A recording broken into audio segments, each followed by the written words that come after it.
Paul's second letter to the Corinthians, chapter 1.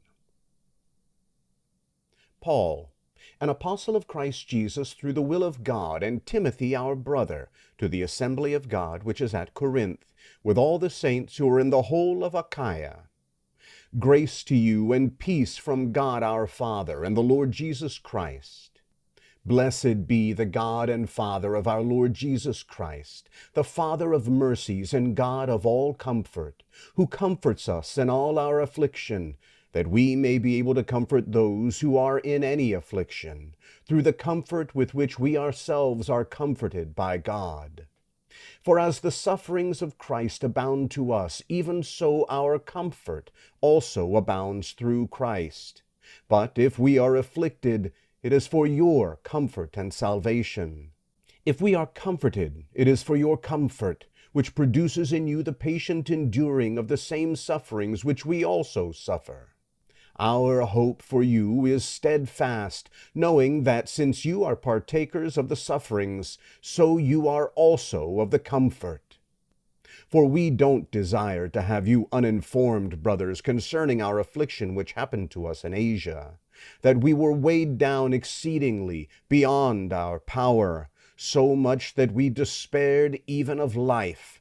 Yes, we ourselves have had the sentence of death within ourselves, that we should not trust in ourselves, but in God who raises the dead, who delivered us out of so great a death, and does deliver, on whom we have set our hope that he will also still deliver us.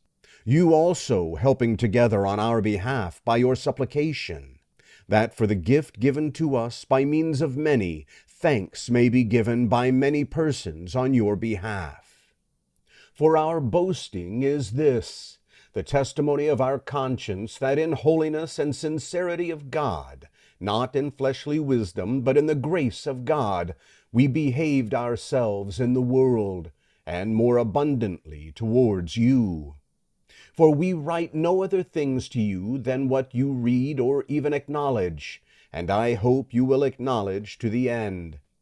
As also you acknowledged us in part, that we are your boasting, even as you also are ours in the day of our Lord Jesus. In this confidence I was determined to come first to you, that you might have a second benefit, and by you to pass into Macedonia again from Macedonia to come to you, and to be sent forward by you on my journey to Judea. When I therefore planned this, did I show fickleness? Or the things that I plan, do I plan according to the flesh, that with me there should be the yes, yes, and the no, no? But as God is faithful, our word towards you was not yes and no. For the Son of God, Jesus Christ, who was preached amongst you by us, by me, Silvanus, and Timothy, was not yes and no, but in him is yes. For however many are the promises of God, in him is the yes. Therefore also through him is the Amen, to the glory of God through us. Now he who establishes us with you in Christ and anointed us is God, who also sealed us and gave us the down payment of the Spirit in our hearts. But I call God for a witness to my soul that to spare you I didn't come to Corinth.